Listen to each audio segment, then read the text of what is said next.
What's up, everyone? It's Pink Crochet with you, and I am back. Yes, I am back. Talking to the video camera, like one of my friends said. But at least when I talk to the video camera, I'm making sense. Most times. Sometimes I'm just shooting the shit with you guys because, life can't always be serious. Life can't always be about intense facts that cause disruption in our nation, like the Somalian fraud. The Somalian fraud. Oh my God. Okay, wait. So I was watching the videos, right? And I was thinking about everything that was going on, because I'm a deep thinker. Some people call me an overanalyzer, and hey, that's cool. I am what I am. I own it. If I am, I own it. If somebody says something about me and it's true, I own it, because transparency, I guess. When you're raised in the public eye, you become very transparent. In the beginning, I was really defensive. I would fight you. But after a while, when you get older, you start mellowing on, and it's like, well, yeah, why, yep, that's true. I own that. But that other thing that you said is not true. I will not. So, fair, owning it, whatever, it is what it is, so part of that public eye, I guess, was more so entertainment until I switched over to politics. And when I switched over to politics, it was a whole nother fucking beast. Entertainment is one thing, but that's business, There's business, there's money involved, there's, it's a transaction where I perform X amount of time and you pay me X amount of money. I record an album and I get X amount of money. You know what I'm saying? Everything was very simple, and you only gain because basically in that field you should be a people person, you will learn how to be a people person, and everything is pretty clean, the transactions are clean, everything is clean, it's good business, and all you're doing is sharing your talent so that people would be happy, because most often you're at happy events. You're at happy events until you step into the recording studio, and sometimes you're not happy because what you hear. But just be sure that whatever you promote makes you happy, at least. And so when I stepped into politics, it was very different. I've never been around. Oh man, that was an experience. It can't trump my marriage. But then on another note, there was some politics involved in that too, because I wouldn't say they were more community engaged, but there was some politics in there as well. So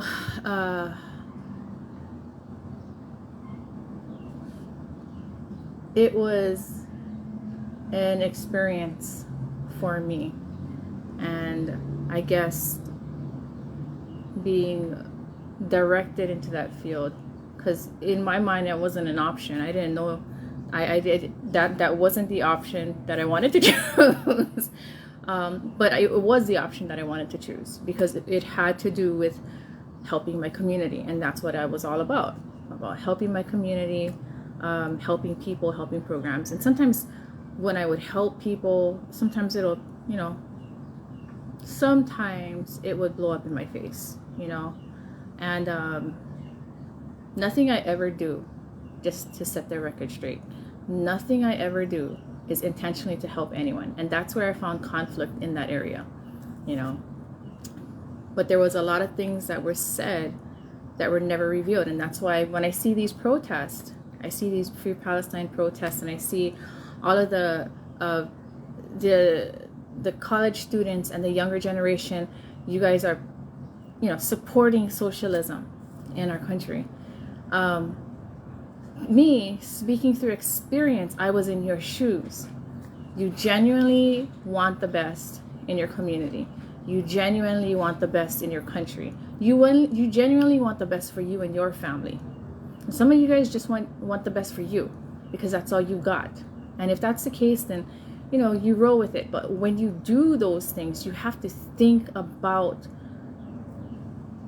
the fact that there is propaganda. You are too young to understand that because you're still young. I learned it. So listen to Auntie Leslie, because I'm going to tell you something about your current journey that I was in several years back in the beginning of my political journey. Okay, so Auntie's not in my 20s. I'm in the auntie age, right? But the one thing that happened to me frequently in politics was being fed a narrative of how bad someone was, or how bad a group or a movement was, and why we should fight against them, and why we don't like them, and why we should be against it. Now, my problem was that I didn't research. I didn't research both sides of the story. That was my problem. But you know what? I fought like fucking hell. And I was damn good at it. So when it came to protest, and not protest, but when it came to public speaking, they would try to have me front and center. Because I was an entertainer. I know how to speak in front of people without getting scared. I know how to read a crowd. I know how to do a lot of the things that most people can't, and feeling comfortable and confident because I was raised in that entertainment business. So they would get me to be front and center for movements that they wanted me to support. And I was like, all the stories that they fed me pulled at my heart. And I would crush the opponent that's in front of me, not knowing the whole truth. Not knowing the whole truth. And when I finally found out the truth, it was too late. Damage is done. So I've learned through those experiences that when someone feeds you a narrative, don't act upon it. Research. The only action that you should be taking is research, because anyone can lie. I've had my fair share of that being in politics, being on committee boards, being on public committees, being on local government committees, being with political party committees. I've been on it all. Running for office, I'm so glad I didn't take it. Fuck.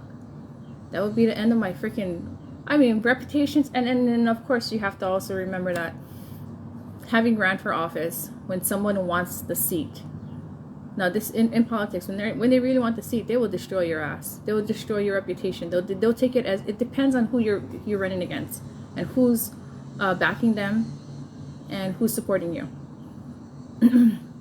So I had a good source of support. I did.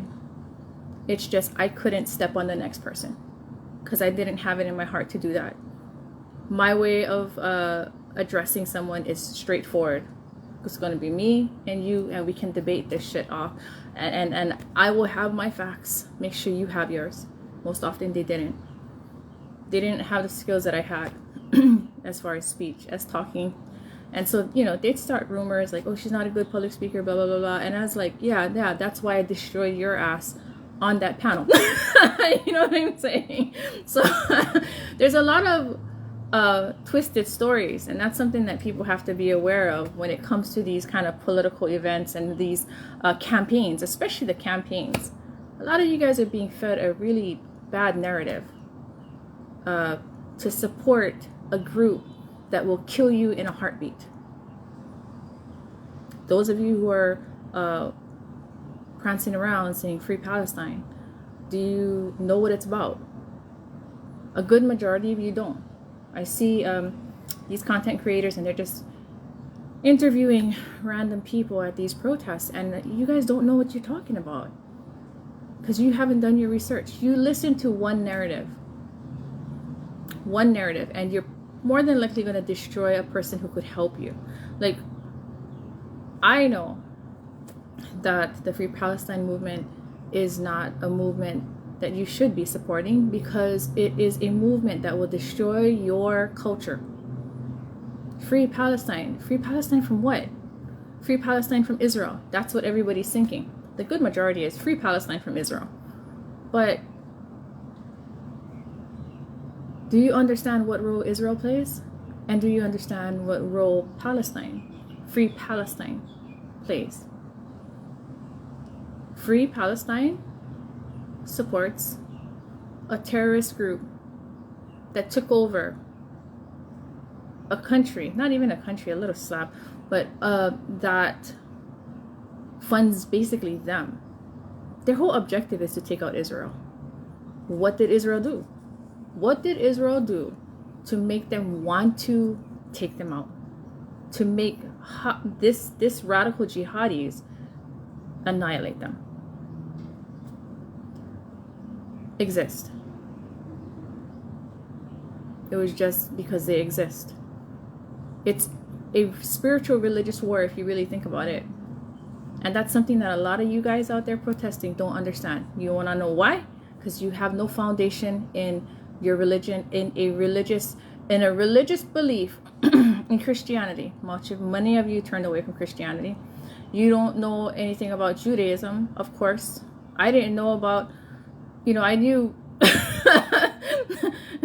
You're not taught about Judaism when you're growing up as a Christian or a Catholic. And they're all Christians. In any Christian denomination, they're not going to teach you about that because they don't know. And maybe some of them do know. But it's a closed topic because it will venture into the New Testament will venture into the Old Testament. The Old Testament, which means there will be possible conversions to something like Messianic, which Messianic would be as close as you get to Jesus. Jesus is living. I'm not joking. I thought it was Catholicism. But when I ventured into Messianic, I realized that it was Messianic. If you venture into Messianic Judaism, that's as close as you're ever going to be to walk as Jesus did. And I'll tell you what, it's not easy. It's not easy. And I think that's probably why God made different factions of Christianity. Because he wants to save many. But that's not the faction. That is not the Judaism that I choose to follow. That is the Judaism that I ventured into. It was like a stepping stone, an introduction to Judaism. But for me, my journey is to learn my cultural, traditional religious belief, which is not Messianic. So I believe there is power in the word of Jesus, is Yeshua. Having been a deliverance minister and having gone through those spiritual battles, I know there's power in his name. But my current journey is to learn the root of Judaism and to learn the tradition. And that's where I'm venturing into. I'm on my search for Father God.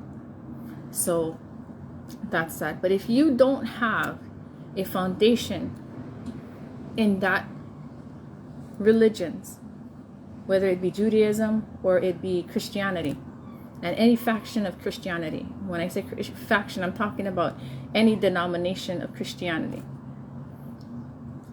then you're not going to understand what you're fighting against. Why Israel is important. Why they are fighting and trying to kill Israel.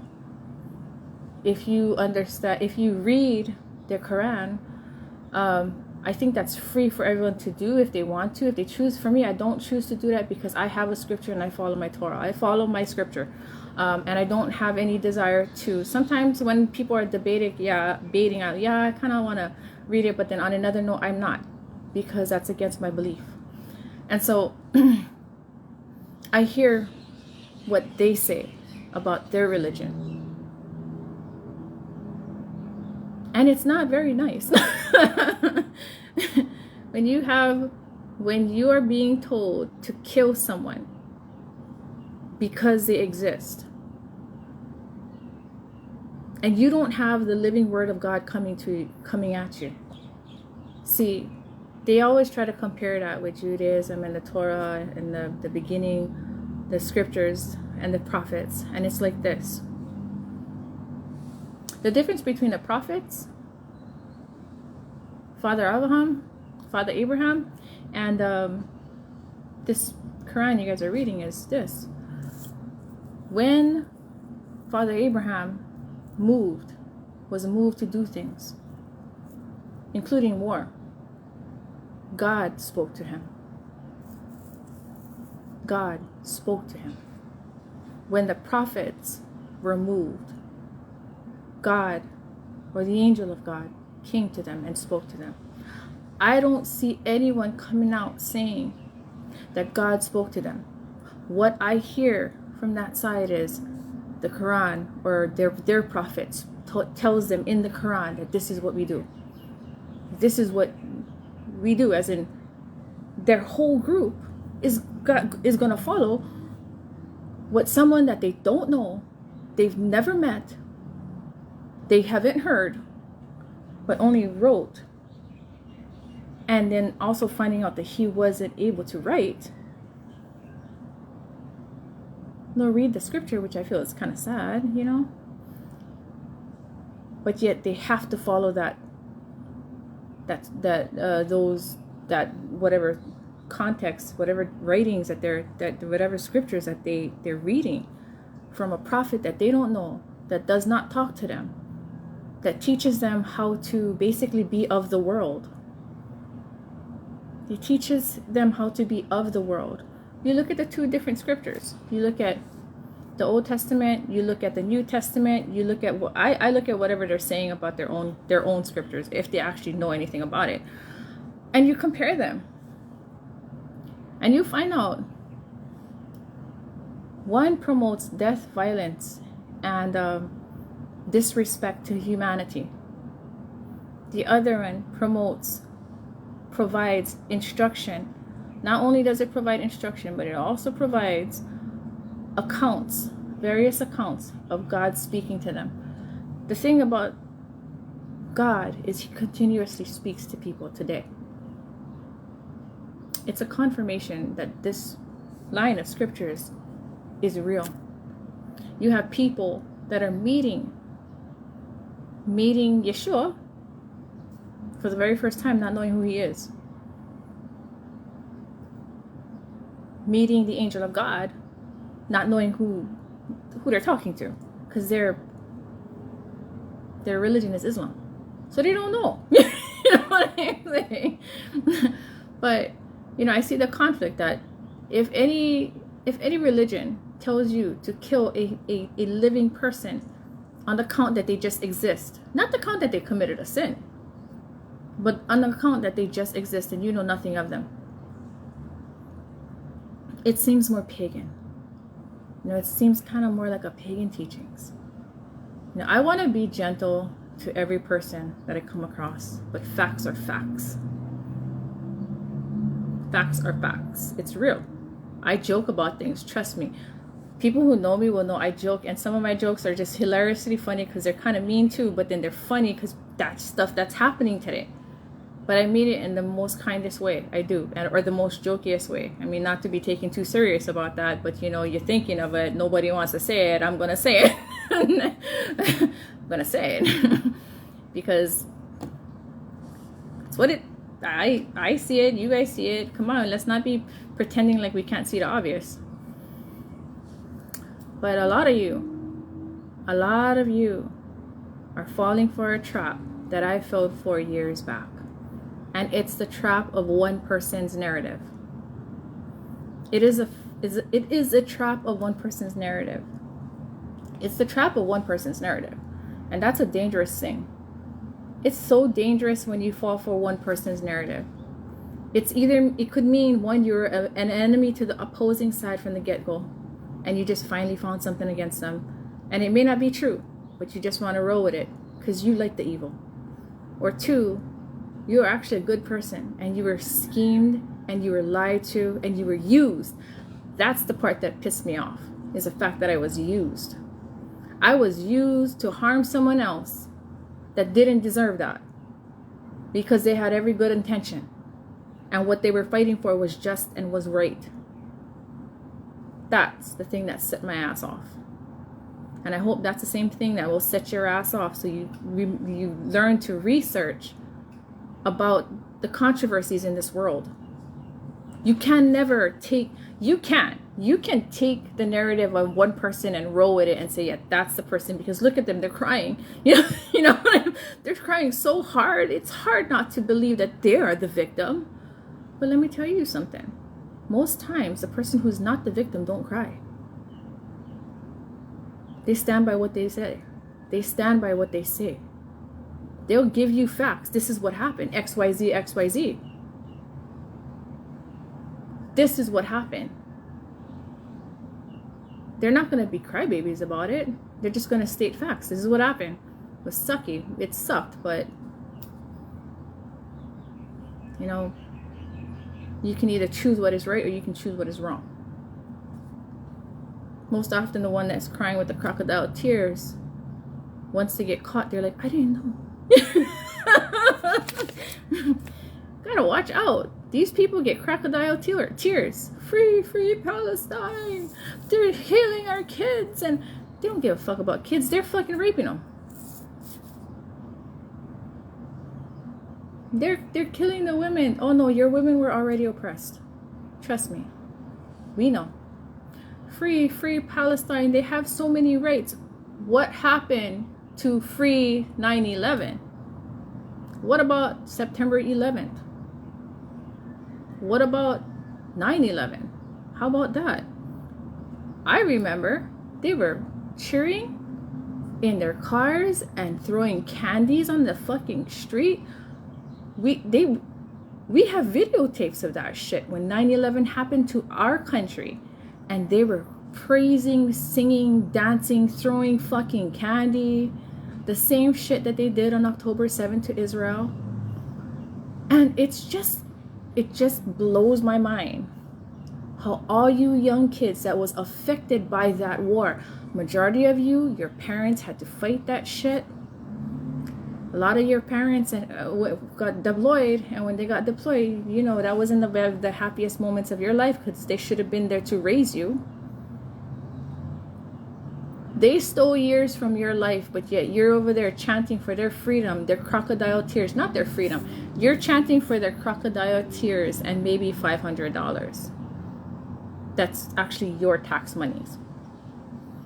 They're paying you with your own freaking tax money and then talking shit about you all behind your back. Look at them. We stole their money from Medicaid, and then we use that money to pay them off. So that's actually their money. That's their tax monies that they never get last year.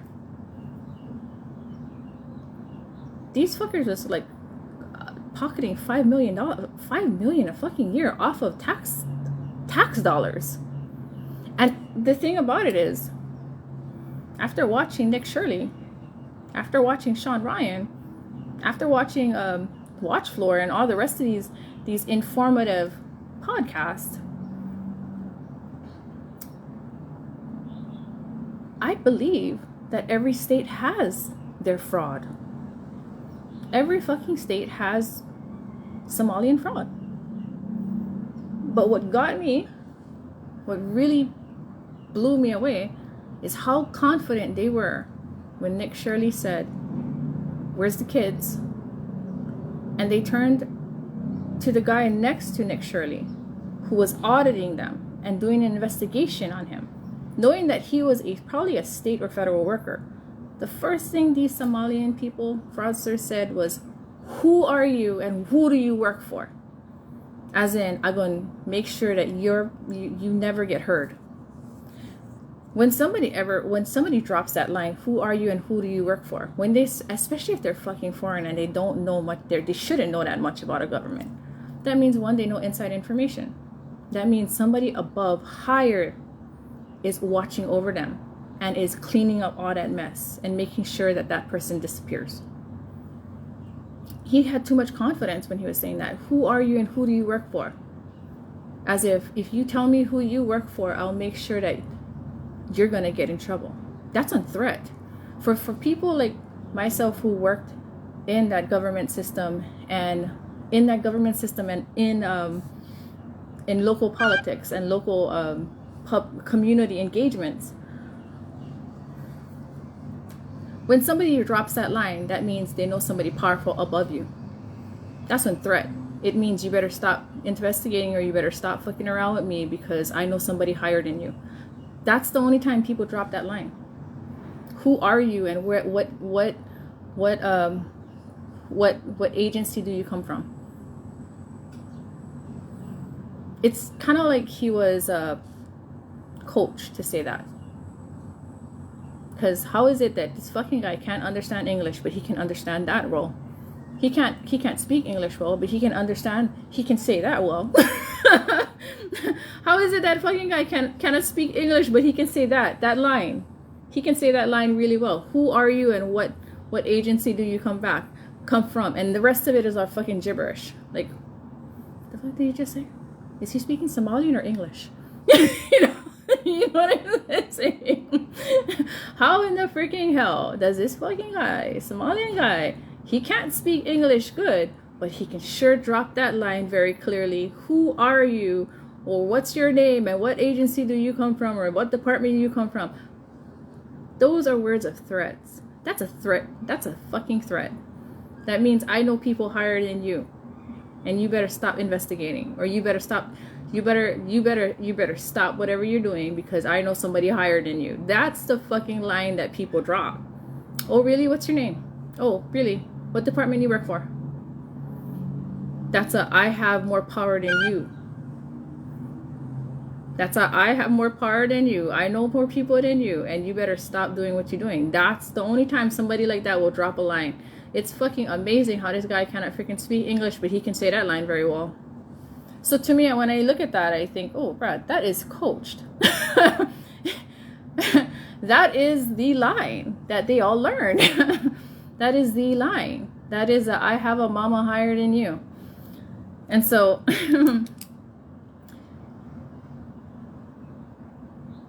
it's kind of when I seen that, it kind of also drew me back to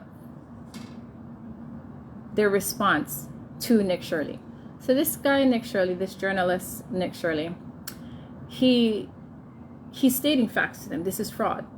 This is fraud. There's no transportation. There's no children. Where's all these things that you say, that you provide services for? And the first thing they came out with was the race card. You're a racist. You're a white supremacist. You're a Nazi. All the racist terms. And then it makes me think back to when being a racist became an issue. And it takes me all the way back to, I don't know, for some strange reason, it takes me back to George Floyd, the George Floyd incident.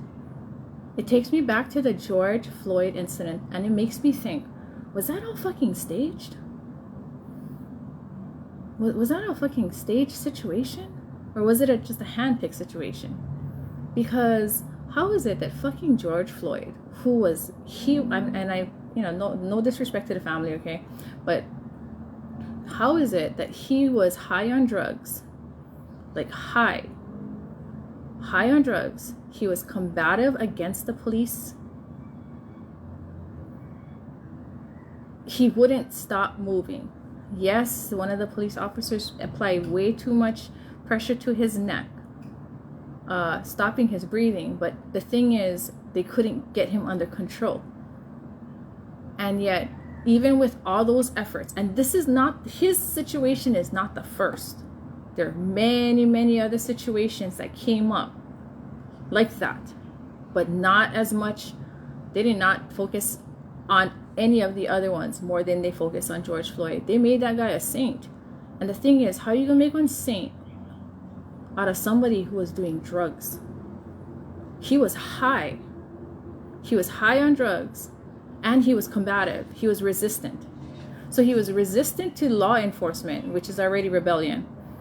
and he was high on drugs, which means he was actually a criminal. He could have been legitimately charged for, you know, having that drugs in his system. He's consuming something illegal. But yet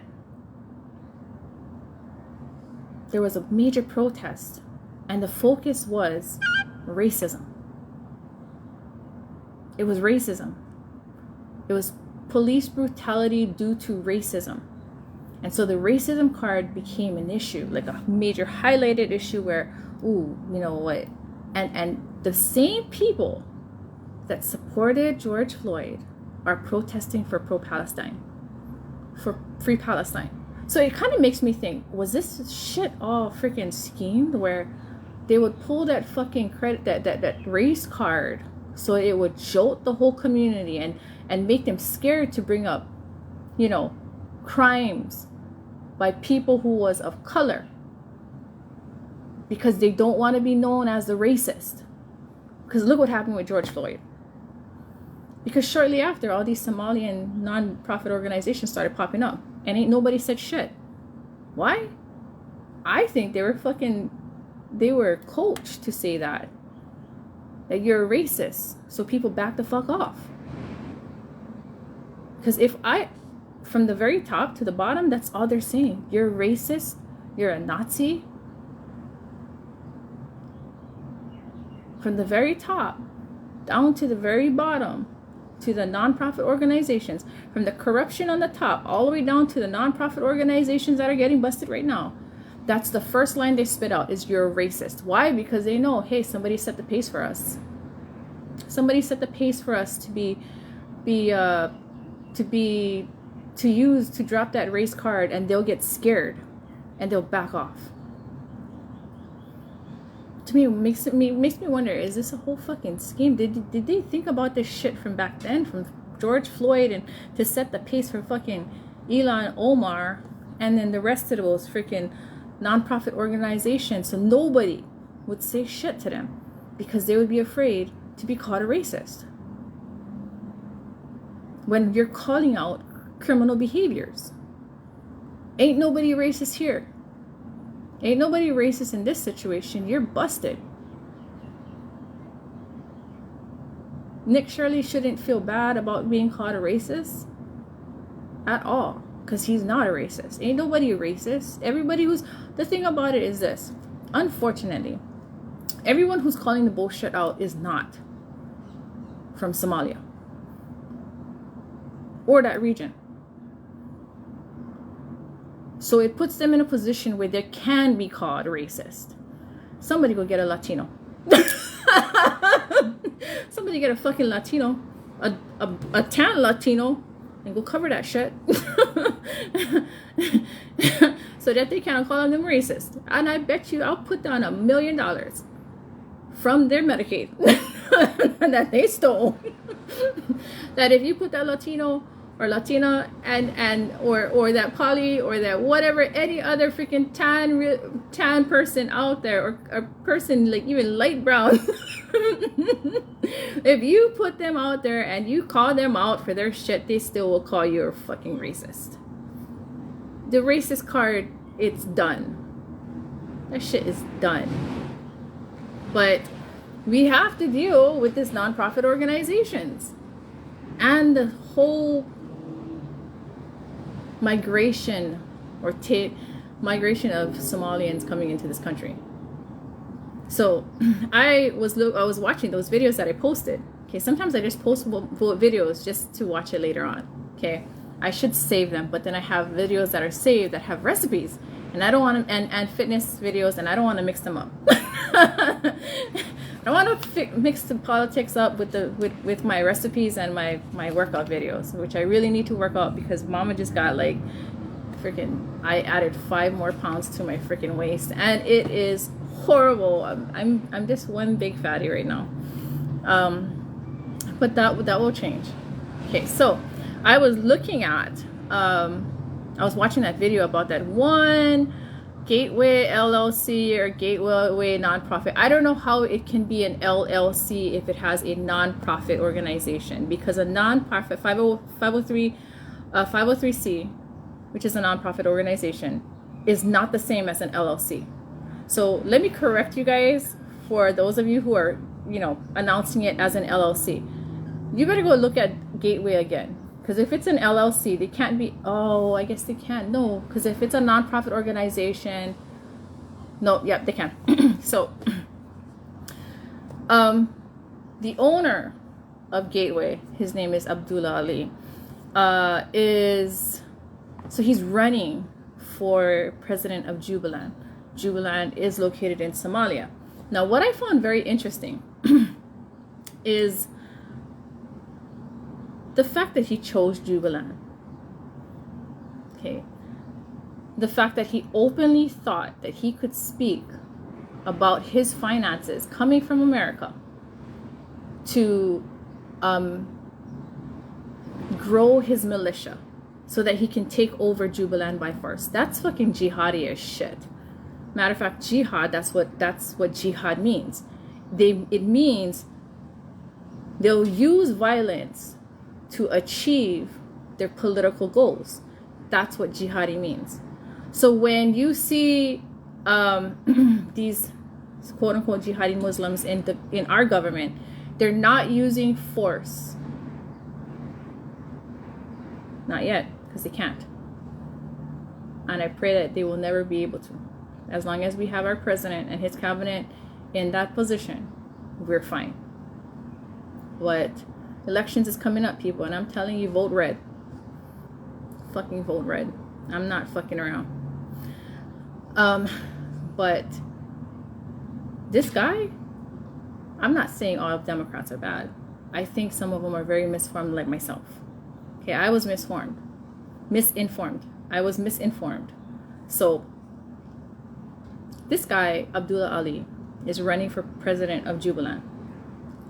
The interesting part about this is that he is funneling our tax money into a militia that he's creating so that he can, one, take over Jubaland from the current president. However, I think that's his backup plan just in case he loses. Because there's a really high chance that he's going to lose.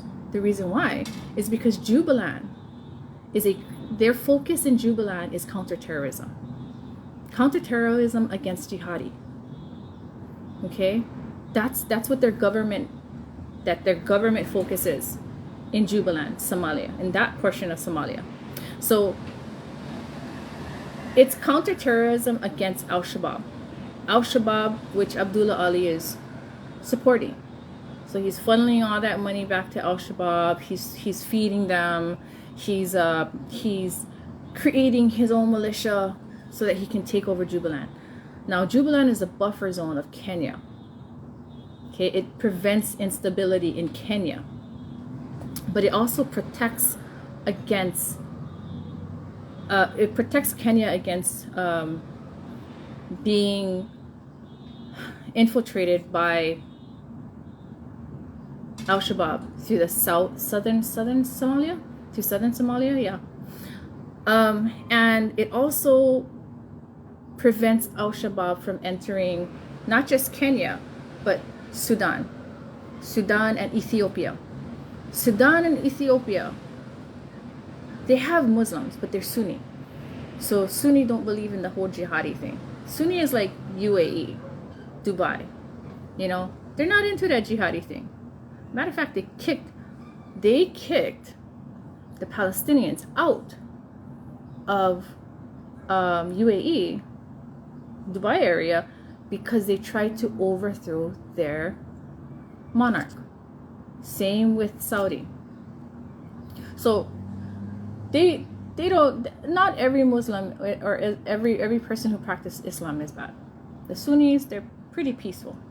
Now, in Ethiopia, they have 30% that are Sunni Islam. 60% is Christian. Maybe 0.258.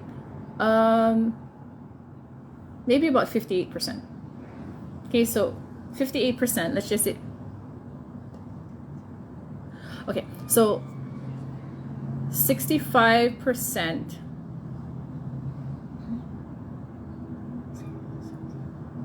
Yeah, 65% is maybe not 65, 70, yeah, 65%. I'll just say 65 is Christian, different Christian denominations. Okay, and there's also some Judaism in there as well. 30% is Sunni. Okay, I know it's not calculating, just wait. And the remaining would be traditional. Their traditional cultural faith, and Judaism would be within that realm. They're not the same, but it would be, the percentage would be coupled up with that because the community is kind of small.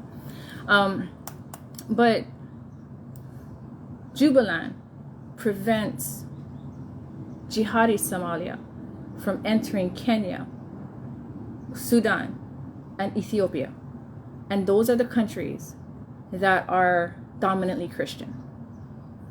So if this Abdullah Ali wins his presidential run for Jubaland, or he takes over, then he is going to create a greater mass of Muslims, jihadi Muslim, because the first thing they're going to do is force them to convert from whatever belief that they have, whatever religion that they have, into their belief, which is jihadi Muslim. They're going to be the next Palestine.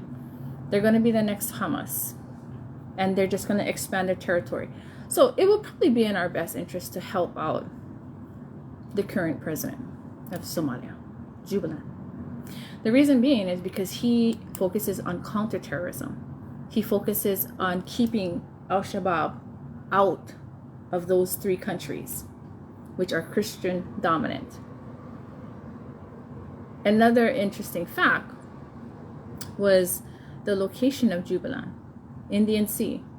It's bordered by the Indian Sea, Kenya, and southern Somalia. So the Indian Sea, knowing that Pakistan has a war against India, you just give them more opportunities for transport, So the hook, when I was thinking about it, I was like, bruh, that is nuts. This guy, Abdullah Ali, steals money from the United States, and then he has the audacity to try and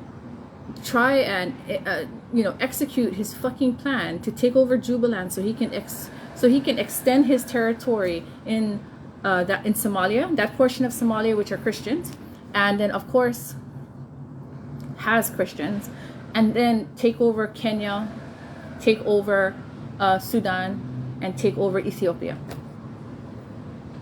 They have an issue. These Al-Shabaab guys have an issue with Kenya, because Kenya don't want any of them in their country. Kenya don't want any of their religious beliefs either. They have a long-standing fight between Kenya and Somalia. So, being that this guy Abdullah Ali and all these Somalians stole so much money from the United States through Medicaid, and then try to prance around as if they're fucking what's that called? An oil industry owner. Being that they're fucking around and trying to pretend that they're living on heirs, on the tax dollars, on United States citizens' tax dollars.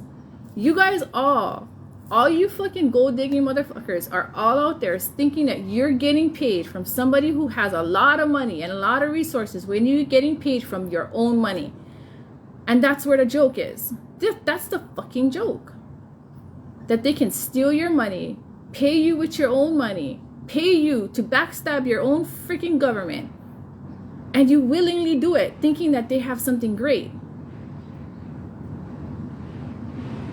You pocket the money that was yours in the freaking beginning.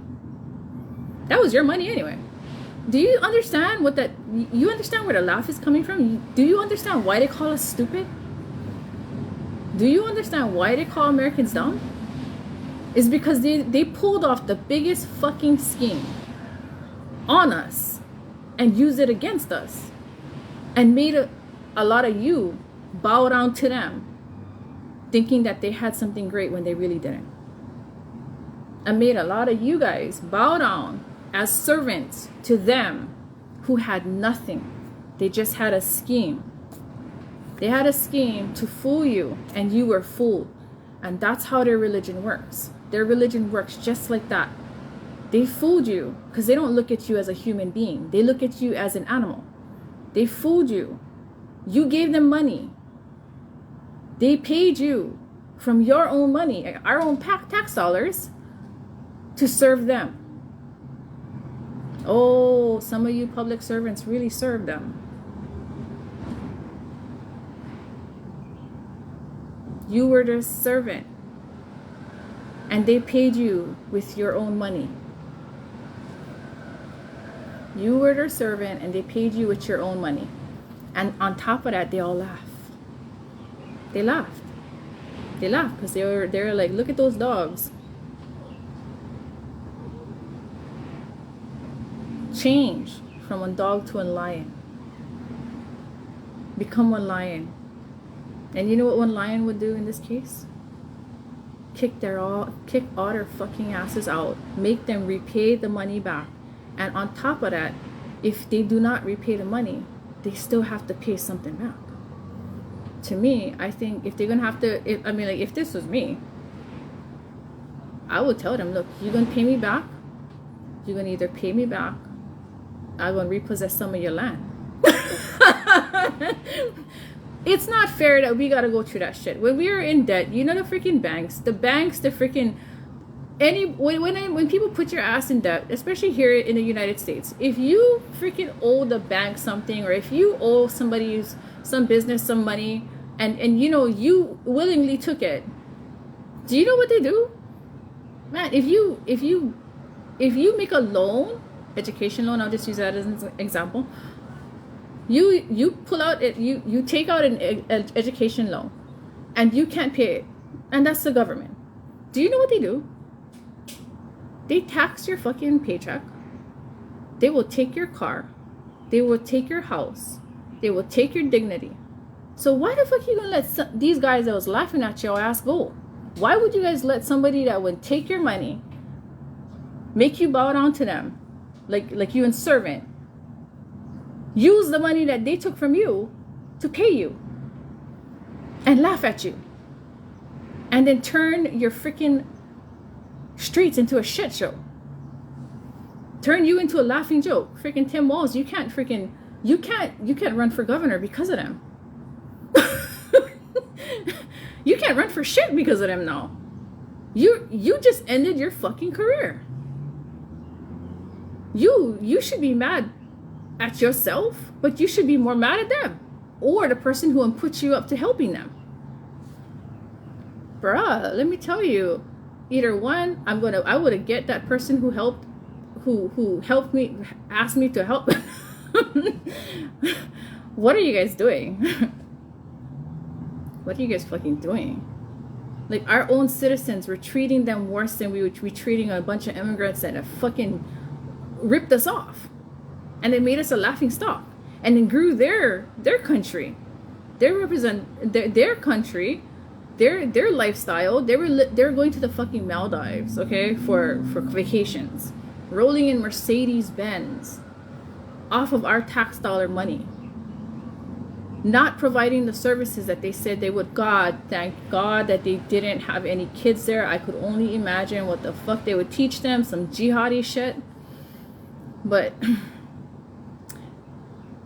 this guy, Abdullah Ali, is in a position where he's about to take over Jubaland, which is it's a buffer zone for Kenya, but it is also a critical point for the expansion of their jihadi fucking terrorism. Because then they will take over. If he wins Jubaland, then he will take over 3 other countries that will expand Islam. We are in a very good position to stop that when we ask for the money back. You give us the money back, or we take what you have, because that's what we do with our own citizens.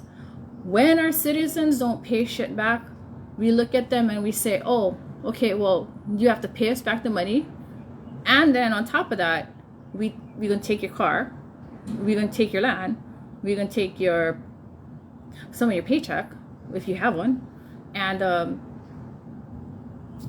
yeah, your dignity too. unless you're broke. Now, if you're broke, then that's different. You just never gonna get credit. You know what I'm saying?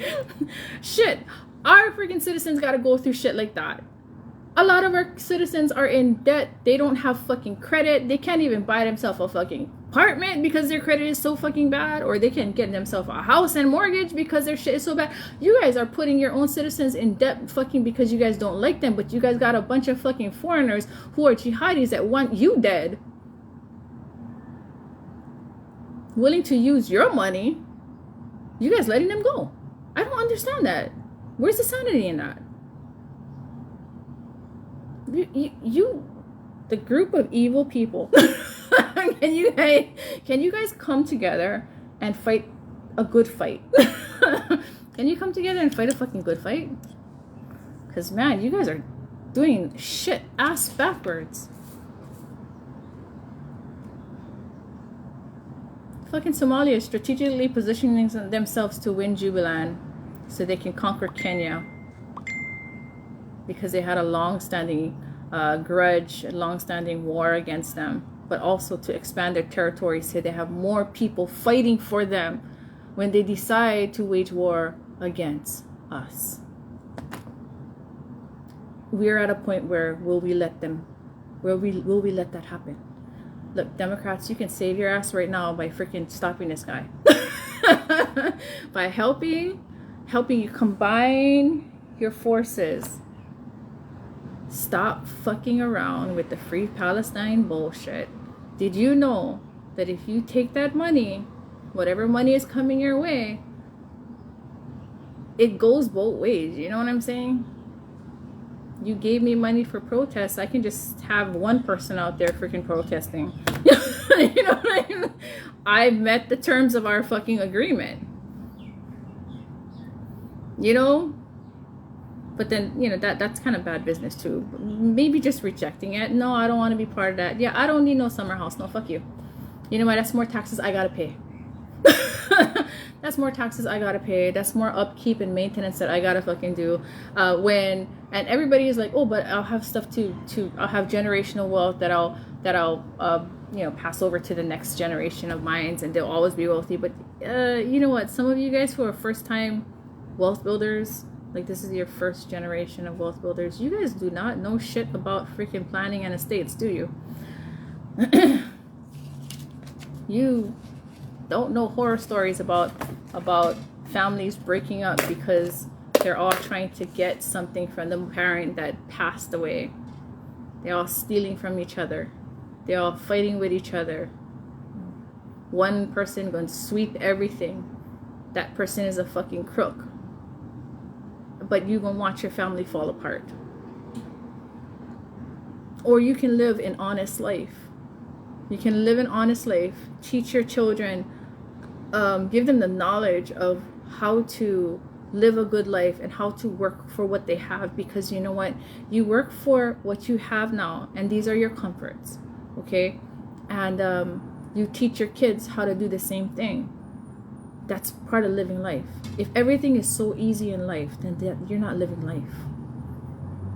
You're not living life, and you're going to put your children at a disadvantage when it comes time for them to actually work.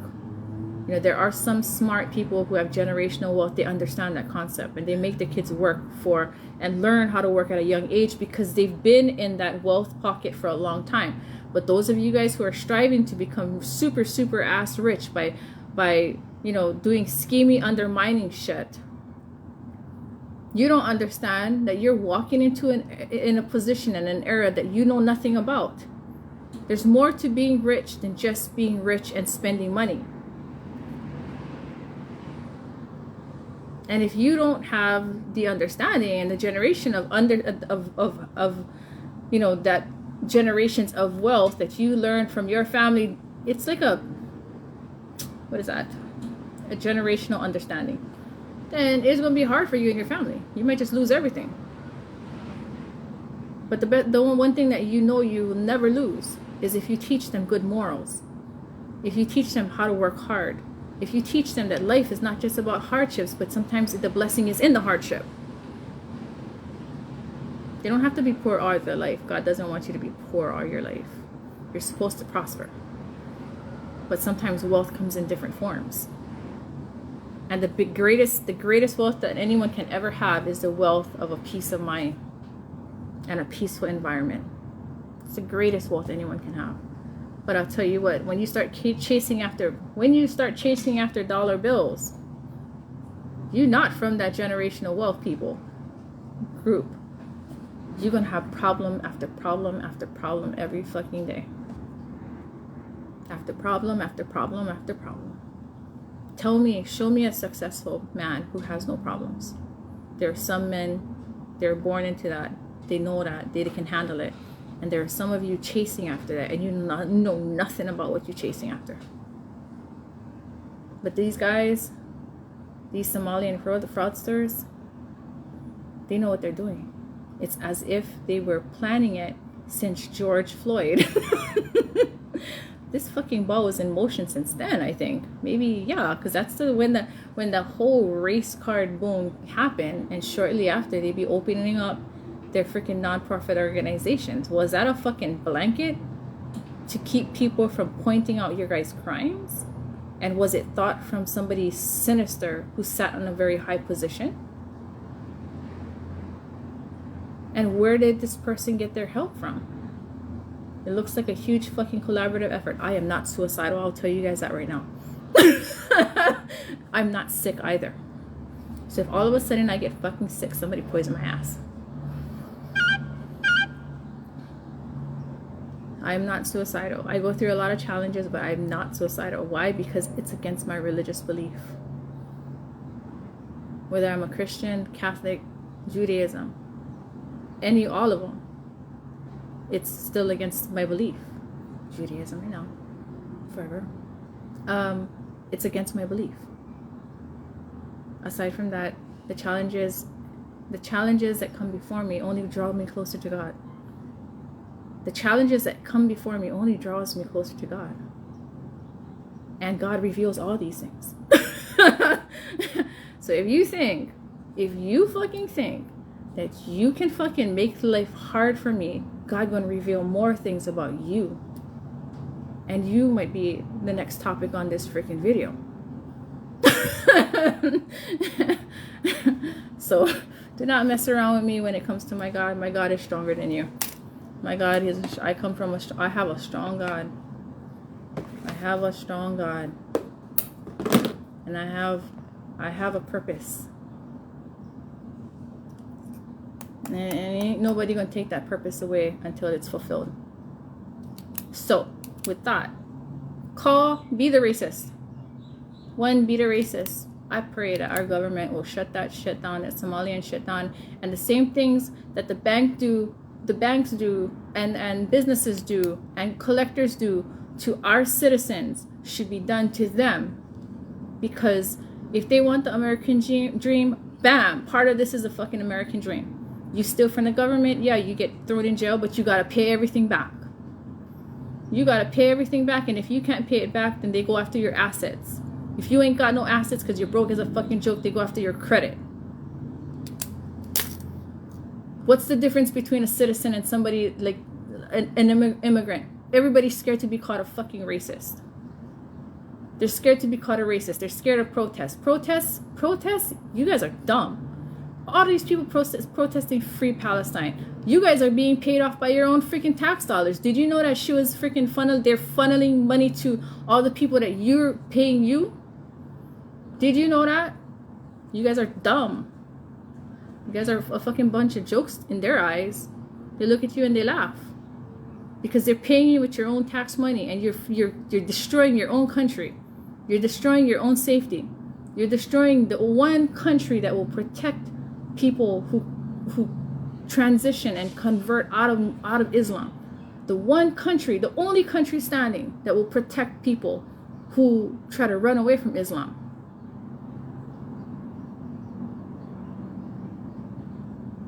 What happens if you're you guys, the ones protesting, the ones who are trying to fight against our government? What happens when you don't want to be Islam? You're not going to get away. There's nowhere else to hide. There's nowhere else to run. You're destroying every location that will protect you. You're destroying Israel. You're destroying America. You're trying to destroy the West. Europe. You guys are so fucking deep into that shit. You guys better do something like real quick. You guys better do something. You guys are taking over. I'm sorry. Fucking France, you're gone. London, you gotta plead with them now. But America, you still have a place to run to if you don't want to be Islam. Israel is still a place where you can run to, and you'll have, some protection. You got the bombs flying over, but if you continue to fight for the wrong people, you're gonna wake up one day and say, why am I in a hijab? Or you're gonna wake up one day and say, why am I a slave to somebody that has less education than I do? If you're a man. Because that shit happens. In their religion, they have slaves. And it doesn't matter what color you are. There's no white supremacy there. Everybody brown. Get some white, but they don't care. Because inside them, their bloodline is brown. So you gotta wake up. Or else one day you're gonna wake up and you're gonna see a different world. You guys are being way too nice. And you guys are shutting down the people, the leaders that are trying to protect you, that are trying to protect the country. Maybe not you personally, but that are trying to protect the country, which includes you. If you don't like it so much in America, if you don't like it that much in the United States, go move to Europe. Stay there so you can actually get a taste of what what you would face if you never have America, if you didn't have the United States as it is today. Matter of fact, go move to Paris. Go take a trip. Take a trip. Go and take a trip to England. Go and take a trip to Paris. Stay there. And experience what the community goes through. Because if you destroy the foundation that is protecting you, that's what you're gonna wake up to. You're gonna wake up, and the thing is, go to the heavily Muslim residencies. So I'm not saying every single person of Islam is bad. I'm saying the jihadi is, and that's the one that's trying to dominate the world. There's only a few countries that can stand firm against this jihadi, where if a person were to convert and they want to come back, like they're looking for refuge, this would be the country. Israel would be the country. But you guys destroying that. So if you destroy that, because they know how unappealing their religion is to females. That's why it fucking blows my mind that we got feminists freeing Palestine. They want to free Palestine. But they don't want to live that life. You can't live that life. Why? Because you want to be a leader. You want to be the bull. But in that religion only got one, and it's a man. And you're not a man. And they're not going to pretend that you're a man. If they have to pretend that you're a man, they're gonna get rid of you. Okay, some of you guys said that there is like trans people there, but they hide. I seen a documentary. This guy is over there. He was talking. No, who was it? He was in a documentary. Actually, it was on one of the YouTubes. He hides behind the hijabi thingy. He hides behind them, and when he's exposed, he seduces them. But their law is to kill him, to unalive him, because there's no such thing. They don't accept that kind of lifestyle. I personally, I don't accept that. I'm straight 100%. But my belief is you have a right to live. You have a right of freedom to choose how you want to live. That's not my choice, because your life is not mine. Am I going to hold that against you and not be your friend? If your character is awesome, we're going to be friends. But if you push your belief on me and try to change me to be just like you, we're not going to be friends. That's the worst that you could get from someone in a Western country. Oh, okay, acceptance. No, acceptance, no, tolerance. Okay, well, you are. Okay, whatever. You know, if you're awesome, we're friends. If not, then I'll treat you like everybody else that I don't like. Bye. But in that religion, you're gonna fail to exist. You're gonna be gone. You know why? Do you want to know why?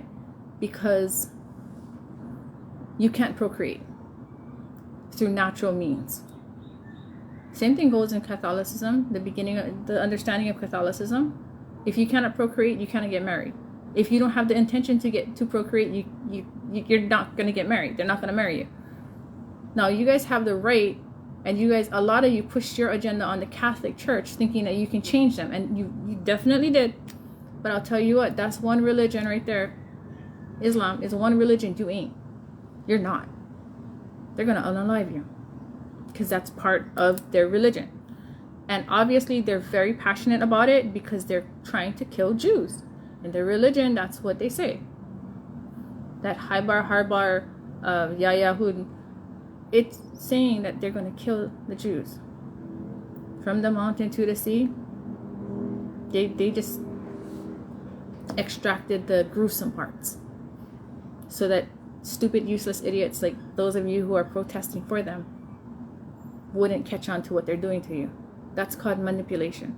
I think these motherfuckers have a master's degrees or a PhD in psychology, because they are gaslighting your asses and manipulating you, and you guys are just falling for it.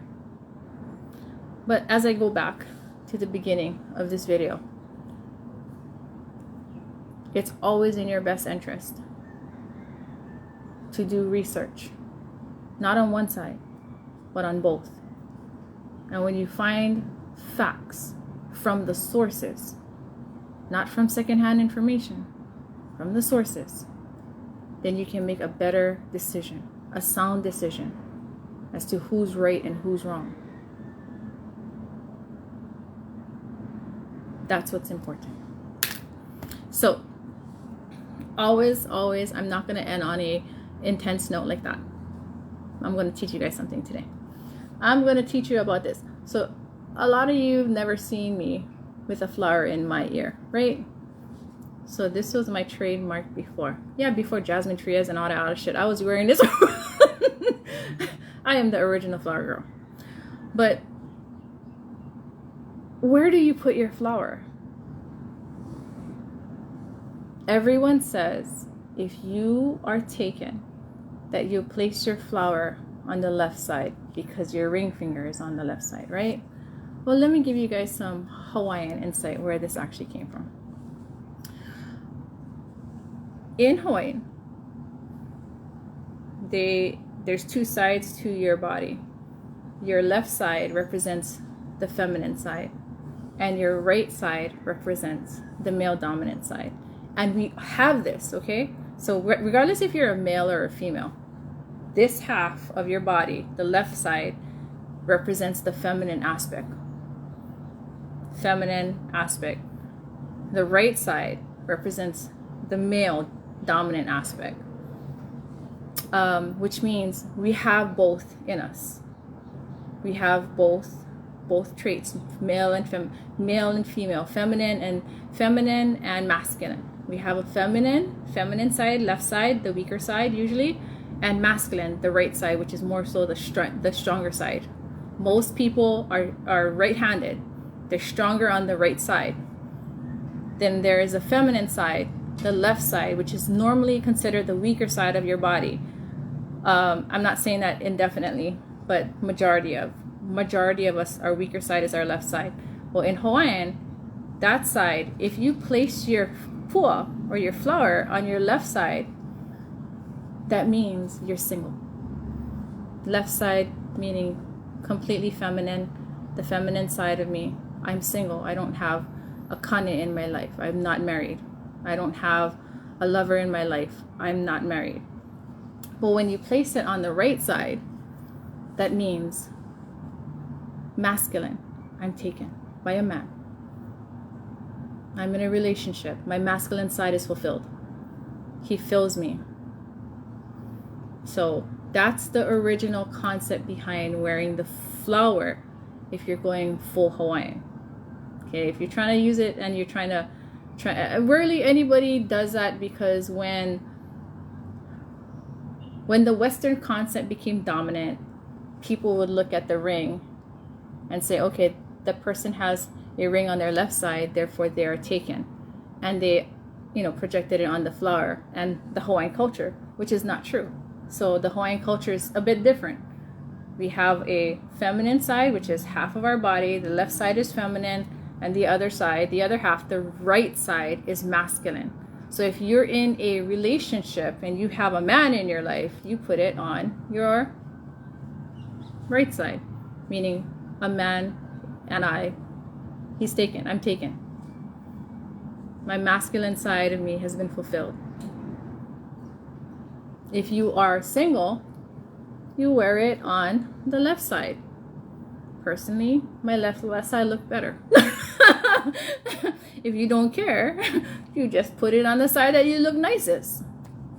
But that is the real teaching of the flower placement. Left side equals feminine, right side equals masculine. And when your masculine side has been fulfilled and you have a man in your life, you place it on the right side, because I am taken. The masculine side has been fulfilled. I am whole on this side. Okay, so with that, love, peace, and aloha. Hope you guys enjoyed.